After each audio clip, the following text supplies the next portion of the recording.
Hello दोस्तों, स्वागत है आपका हमारे यूट्यूब चैनल उत्तराखंड ज्ञानविद जीवन में। उत्तराखंड जिला सीरीज प्रैक्टिस सेट को आगे बढ़ाते हुए आज हम देखेंगे दूसरा प्रैक्टिस सेट। यानी आज हम कवर करने वाले हैं कुमाऊं का दूसरा जिला यानी चंपावत। इससे पहले चंपावत जिले को मैं डिटेल में आपको ऑलरेडी पहले ही पढ़ा चुका हूं। यानी डिटेल में हमने सारे 13 के 13 जिले समाप्त कर दिए, जिनका लिंक डिस्क्रिप्शन में है। उत्तराखंड का इतिहास अजय रावत जी की पुस्तक से समाप्त कराया, उसका लिंक भी डिस्क्रिप्शन में है। उत्तराखंड के इतिहास से संबंधित प्रैक्टिस सेट के लिंक भी डिस्क्रिप्शन में है। हमारे टेलीग्राम चैनल का लिंक, व्हाट्सएप चैनल का लिंक, सारे महत्वपूर्ण लिंक, सभी लिंक डिस्क्रिप्शन में अवेलेबल हैं, उनको विजिट ज़रूर करें। तो आज का हमारा टॉपिक है चंपावत जिला सीरीज का प्रैक्टिस सेट। आगे बढ़ने से पहले कुछ बेसिक जानकारी आपको दे देते हैं। उत्तराखंड की आगामी सभी परीक्षाओं के दृष्टिगत कुछ इंपॉर्टेंट नोट्स का हमने संग्रह किया हुआ है, जिसमें उत्तराखंड के इतिहास में अजय रावत जी के नोट्स और उनके प्रैक्टिस सेट, उत्तराखंड जिला सीरीज के नोट्स और उनके प्रैक्टिस सेट, इनकी पीडीएफ, और इसी के साथ उत्तराखंड परीक्षा वाणी की पीडीएफ के लिए आप हमारे दिए गए नंबर पर संपर्क कर सकते हैं। ये हमारा नंबर है जिस पे आप संपर्क कर सकते हैं, 7895127508। नोट्स की खासियत ये है, ये मेरे द्वारा खुद बनाए गए हैं और इसी के साथ इन नोट्स का डिटेल एक्सप्लेनेशन आपको हमारी वीडियोस में मिल जाता है। तो वीडियोस आपको हमारे यूट्यूब चैनल उत्तराखंड ज्ञानविद जीवन पर ही प्राप्त होंगी। तो लगातार आपने सेशन फॉलो करने हैं। अगला प्रैक्टिस सेट जो हम देखेंगे जिला सीरीज का, ये अल्मोड़ा से संबंधित होगा। जिस सीरीज में हमने जिले समझे थे अपने नोट्स के माध्यम से, उसी सीरीज में ये प्रैक्टिस सेट भी आएंगे। कल कोई वीडियो नहीं आएगी, उसके बाद एक हमारा ल्यूसेंट जीके सीरीज का प्रैक्टिस सेट आएगा सोमवार के दिन, वो 5वां भाग होगा। इससे पहले 4 भाग आ चुके हैं। उसके बाद जो अगला वीडियो होगा हमारा उत्तराखंड जिला सीरीज प्रैक्टिस सेट का तीसरा भाग यानी अल्मोड़ा से रिलेटेड होगा। हमारे जो भी वीडियोस आते हैं उनके पीडीएफ के लिए आप इस दिए गए नंबर पर संपर्क कर सकते हैं। तो आज की क्लास हम स्टार्ट करते हैं। आज महत्वपूर्ण 20 सवालों का संकलन है इसमें, और इस जिले को मैं पहले ही समझा चुका हूँ, आपको बता भी चुके हैं हम। तो उसका लिंक डिस्क्रिप्शन में है, आपने पुरानी वीडियो ज़रूर देखने हैं। लगातार तैयारी करिए, आपको ज़रूर फ़ायदा होगा। तो स्टार्ट करते हैं। आज का पहला सवाल है, चंपावत का क्षेत्रफल बताइए स्क्वायर किलोमीटर में। चंपावत का क्षेत्रफल बताइए। पिथौरागढ़ सीरीज में हमने देखा था कि पिथौरागढ़ का क्षेत्रफल कितना है, तो क्षेत्रफल में पिथौरागढ़ तीसरे नंबर पे आता था। सर्वाधिक क्षेत्रफल हमारे उत्तराखंड में चमोली का है। तो चंपावत का क्षेत्रफल हमसे पूछा गया है। 4 ऑप्शन है हमारे, जल्दी से सभी लोग जवाब भी देंगे जिनको पता है। हमारे सभी वीडियो आपको ध्यान रखना है रात 8 बजे ही आते हैं, और लगातार वीडियो आएंगे अब, उनके लिए बिल्कुल चिंता न करें आप लोग।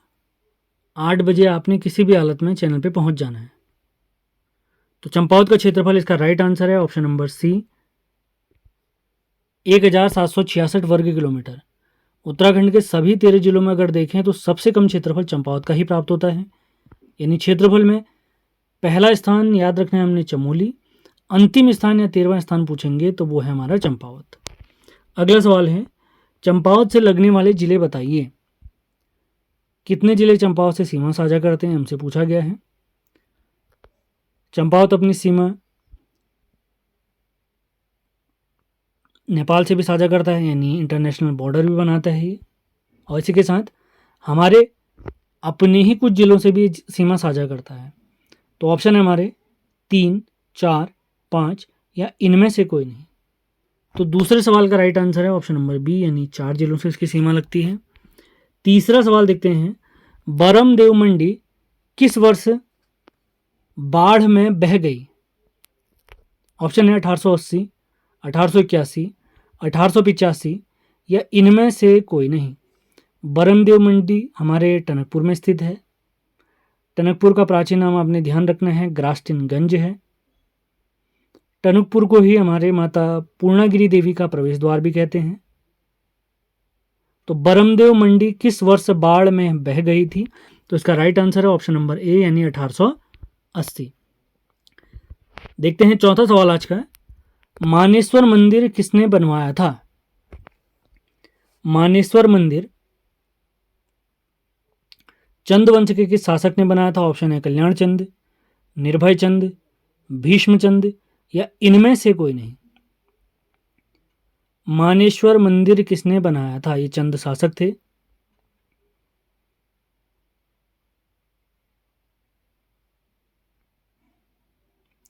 तो चौथे सवाल का हमारा राइट आंसर है निर्भय चंद। मानेश्वर मंदिर अगर पूछते हैं चंपावत में कहाँ पर स्थित है, तो चंपावत के प्यारे लोहाघाट में स्थित है। लोहाघाट के बारे में कुछ बेसिक जानकारी आपको दे देते हैं। बाणासुर का किला भी लोहाघाट में स्थित है। एक सूखी ढांग स्थल हमारे लोहाघाट में स्थित है जो कि अचार के लिए प्रसिद्ध है। कत्यूरी काल में हमारे लोहाघाट को सुई नाम से पुकारा गया है, जबकि पुराणों में लोहाघाट का नाम प्राप्त होता है लोहारगल।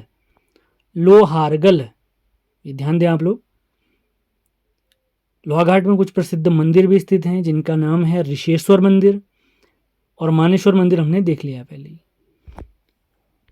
ज़्यादा डिटेल के लिए आप लोग विस्तृत व्याख्या के लिए लिंक डिस्क्रिप्शन में दिया हुआ है चंपावत जिले का, वो ज़रूर देखें। जिला देखने के बाद ही आपने प्रैक्टिस सेट लगाने हैं, तब जाके आपके लिए इजी पड़ेंगे। पांचवा सवाल है मायावती आश्रम का स्थापना कब हुई? 1899, 1895, 1902 या इनमें से कोई नहीं। मायावती आश्रम का स्थापना वर्ष बताइए।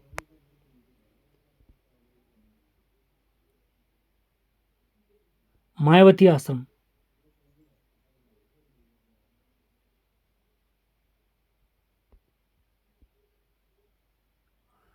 मायावती आश्रम का स्थापना वर्ष बताइए। तो इसका राइट आंसर है 1899। अगर एग्जैक्ट डेट इसकी बताएं तो इसका राइट आंसर है 19 मार्च 1899। अगर पूछते हैं इसकी स्थापना किसने की, तो इसकी स्थापना की है एच सेवियर नाम के व्यक्ति ने। H saviour. मायावती आश्रम में हमारे स्वामी विवेकानंद जी भी आए थे जनवरी 1901 के समय पे, और यहीं पर इन्होंने, हमारे स्वामी विवेकानंद जी ने,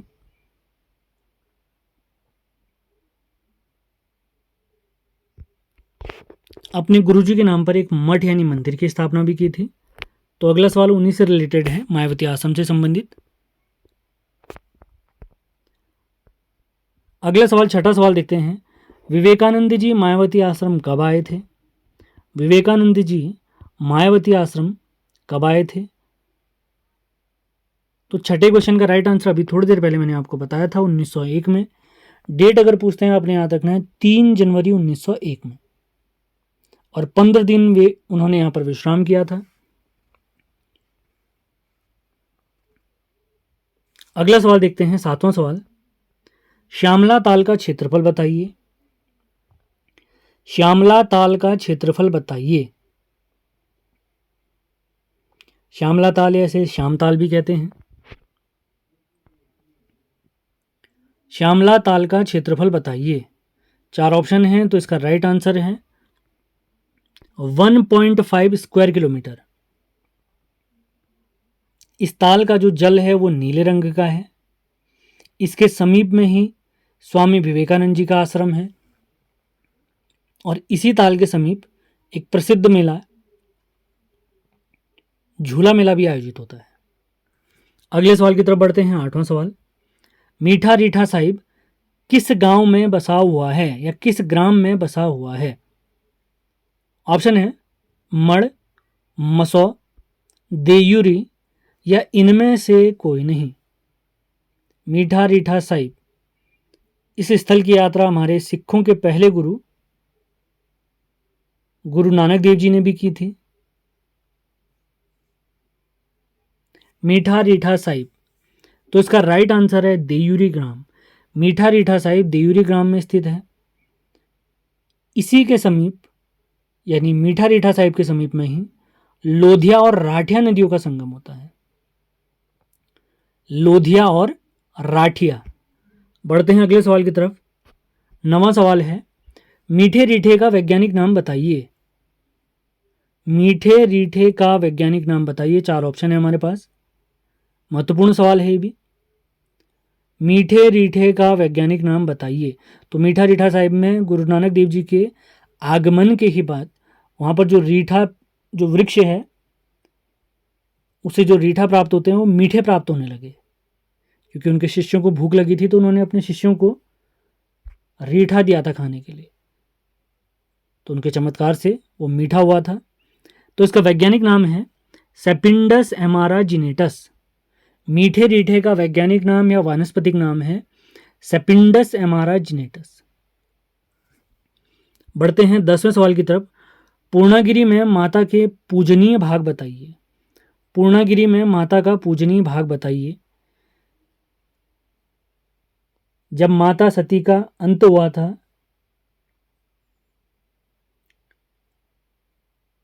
अपनी शक्तियों से उन्होंने खुद को स्वतः जला लिया था माता सती ने, तो शिवजी उनके शरीर को लेकर पूरे ब्रह्मांड में घूमे थे दुखी भाव के साथ। तो इसी दौरान माता का एक अंग हमारे पूर्णागिरि में भी गिरा था, तो वो अंग कौन सा था यही हमसे पूछा गया है। तो ऑप्शन के हिसाब से नन ऑफ दीज है, क्योंकि इसका सही जवाब है नाभि वाला अंग। तो पूर्णागिरि में माता का जो पूजनीय भाग है वो नाभि वाला अंग है। 10 सवाल हमारे समाप्त होते हैं। अब बढ़ते हैं अगले 10 सवाल की तरफ। 11वां क्वेश्चन है,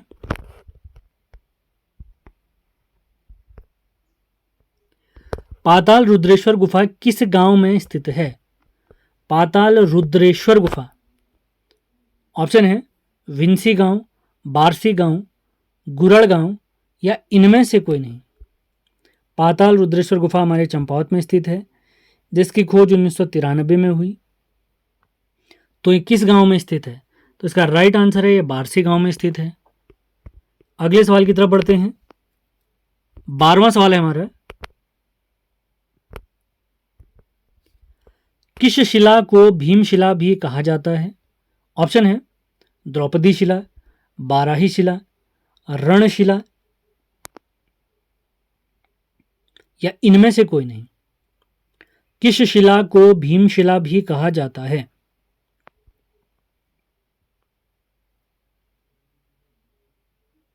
बारहवां सवाल है हमारा, देवीधुरा में प्राप्त शिला किस शिला को भीमशिला भी कहते हैं, तो इसका राइट आंसर है रणशिला।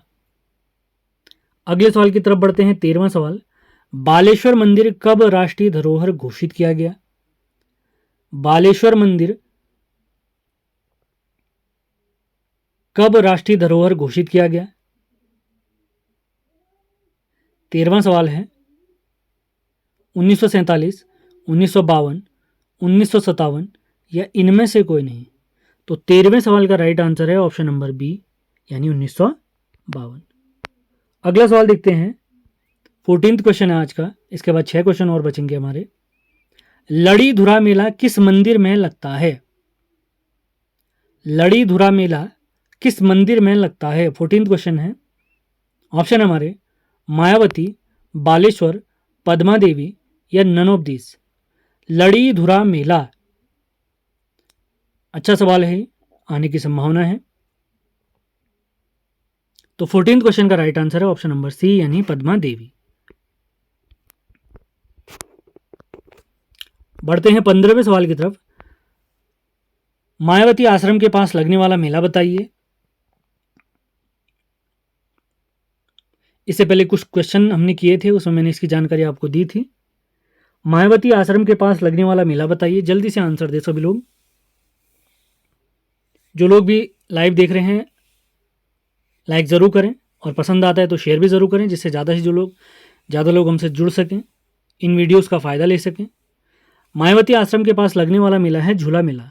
आप लोग के लिए एक सवाल है, आपने बताना है झंडा मेला हमारे उत्तराखंड के किस जिले में आयोजित होता है। देखते हैं 16वां क्वेश्चन। देवीधुरा मेले का उल्लेख किस पुस्तक में प्राप्त होता है। देवीधुरा मेला प्रसिद्ध मेला है, बाराही धाम हमारे चंपावत में आयोजित होता है। तो देवीधुरा मेले का उल्लेख किस पुस्तक में मिलता है। ऑप्शन हमारे कुमाऊं का इतिहास, man eater of Kumaon, British Raj या इनमें से कोई नहीं। देवीधुरा मेले का उल्लेख किस पुस्तक में मिलता है। तो 16वें क्वेश्चन का राइट आंसर है man eater of Kumaon. Man eater of Kumaon इस पुस्तक के लेखक कौन है अगर पूछेंगे तो इस पुस्तक के लेखक हैं जिम कॉर्बेट।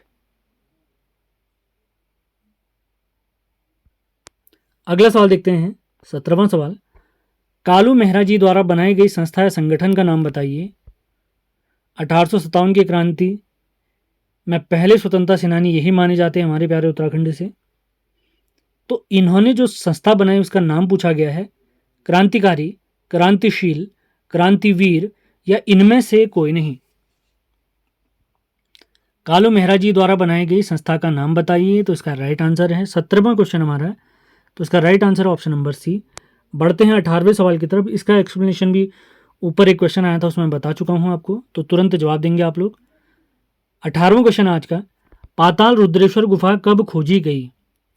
1985, 1973, 1995 या इनमें से कोई नहीं। 18वां क्वेश्चन है, पाताल रुद्रेश्वर गुफा कब खोजी गई?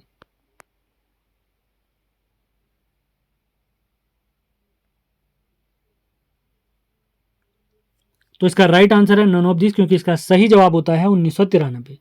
दिए गए सभी ऑप्शन में कोई भी ऑप्शन सही नहीं है, इसी वजह से नन ऑफ दिस सही है, लेकिन पाताल रुद्रेश्वर गुफा खोजी गई है 1993 में।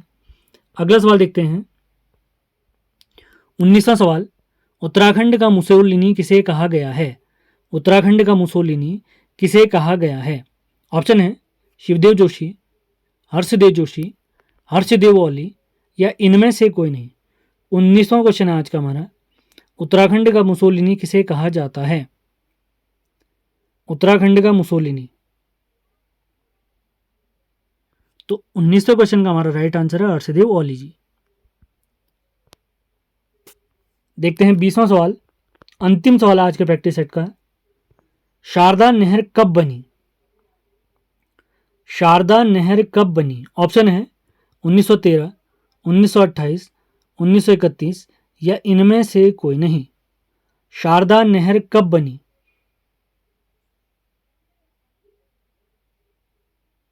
तो इसका राइट आंसर है ऑप्शन नंबर बी, यानी 1928। प्रैक्टिस सेट आज का हमारा समाप्त होता है। सेशन समाप्त करने से पहले कुछ आपको जानकारी एक बार फिर से दे देते हैं। आगामी सभी परीक्षाओं के दृष्टिगत उत्तराखंड का इतिहास, जो कि हमारी फेमस पुस्तक अजय रावत से मैंने पढ़ाया हुआ है, उसके नोट्स, उसके प्रैक्टिस सेट के नोट्स, उत्तराखंड जिला सीरीज के नोट्स, जिला सीरीज के प्रैक्टिस सेट, अगर ये नोट्स आपको चाहिए तो आप इस नंबर पर संपर्क कर सकते हैं। हमारा नंबर है 7895127508। हमारी सारी वीडियोस, इन सभी नोट्स की वीडियोस आपको हमारे यूट्यूब चैनल उत्तराखंड ज्ञान विद जीवन पे प्राप्त होगी, और बहुत जल्द आपके लिए ये पीडीएफ भी अवेलेबल है। कल यानी संडे से ये पीडीएफ आप लोग के लिए अवेलेबल हो जाएगी, उत्तराखंड परीक्षा वाणी वाली, जो हमारे उत्तराखंड की सभी परीक्षाओं के लिए एक बेस बुक है। इसी के साथ जीएस के पीडीएफ भी हमारे पास अवेलेबल हैं, उनको भी आप परचेज कर सकते हैं। आप लोग इसी नंबर पे मैसेज ज़रूर करें, और प्रत्येक पीडीएफ की वीडियो क्लास आपको बिल्कुल फ्री में हमारे यूट्यूब चैनल पे प्राप्त होगी। लगातार विजिट करें, वीडियो लगातार आ रहे हैं। और अगला वीडियो जो जिला सीरीज में हम करने वाले हैं वो है प्रैक्टिस सेट नंबर 3 अल्मोड़ा जिला। तो इससे पहले आप अल्मोड़ा जिला बढ़िया से पढ़ लें, अपने नोट्स बना लें, उसके बाद प्रैक्टिस सेट अटैम्प्ट करें। क्लास हमारी रात 8 बजे ही आएगी। तो आज का सेशन हम समाप्त करते हैं। आज का प्रैक्टिस सेट हमारा चंपावत था। उम्मीद है ये सेशन आपको पसंद आया होगा। पसंद आया तो इसको लाइक और शेयर ज़रूर करें। मिलते हैं अगले वीडियो में। धन्यवाद।